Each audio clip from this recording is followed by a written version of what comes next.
Hi everyone, my name is Shakir Bouillon, and today I'm going to be talking about an issue that's been going on in our society ever since the release of the iPhone 1 way back in 2007.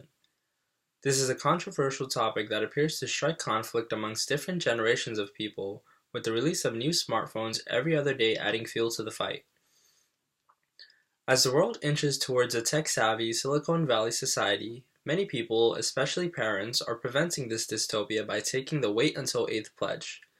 The components of my speech will be a small introduction about myself and my stance on waiting until 8th grade to give children smartphones, a few prime examples of the negative effects that giving children smartphones bring, and also some actions that we can take to help allow kids to be kids for a few more years.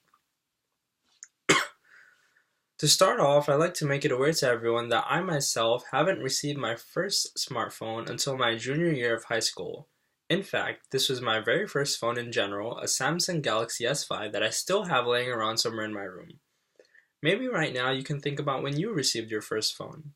At the time, I was completely stoked about the idea of getting a new phone. Finally, I'd be able to be like all of the kids around me, some of which who had phones as early as the 3rd grade. This was back when the Motorola Razr or the Sidekick was in style. You see, I've been raised by the idea that technology is more of a reward than a necessity by parents who came from villages where the closest thing to technology was a light bulb, a fridge, and if you're lucky then maybe a small black and white TV. This is not guaranteeing that the electricity would stay on long enough for you to use these appliances. Nowadays it's a bit funny because I would catch my mom having full-blown conversations with Siri. The funniest of them all, Siri, what should I cook today? The first time that I heard about the wait until 8th pledge was just before I left my house for class on November 15th of last month. The Good Morning America show was on and they were doing a segment titled Movement Calls on Parents Not to Give Their Children Smartphones Until the 8th Grade. At first I was kind of skeptical about the idea and didn't pay a second thought to it. However, after doing a bit of online research, the entire idea started to make sense to me.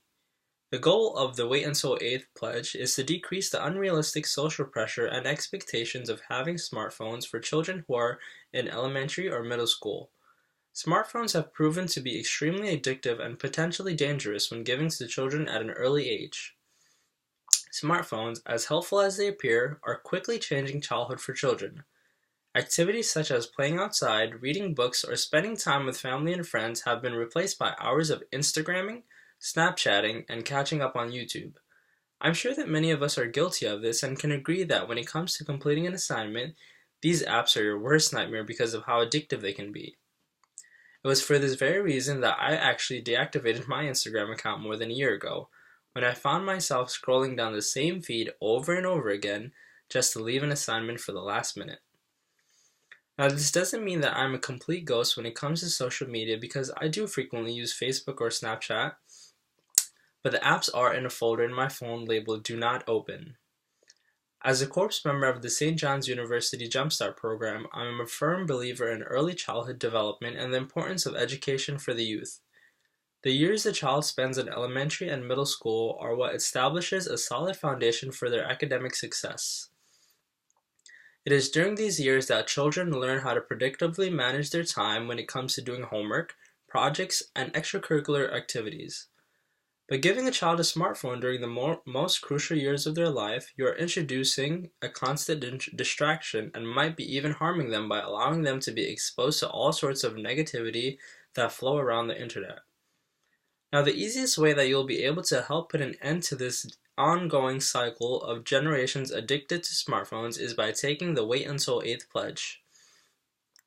I know that many of you all watching this video may not have children of your own, but it is something to consider for the future, or even for younger siblings. Choosing not to expose children to smartphones decreases the risk of sleep impairment, relationship issues, anxiety and depression, cyberbullying, and even exposure to sexual content. With your collective effort, we will be able to help decrease all of these risks that are contributed with early smartphone exposure in children. So now that you have heard this speech, where do you draw the line? Are smartphones really making us any smarter, or are they actually harming us? Thank you.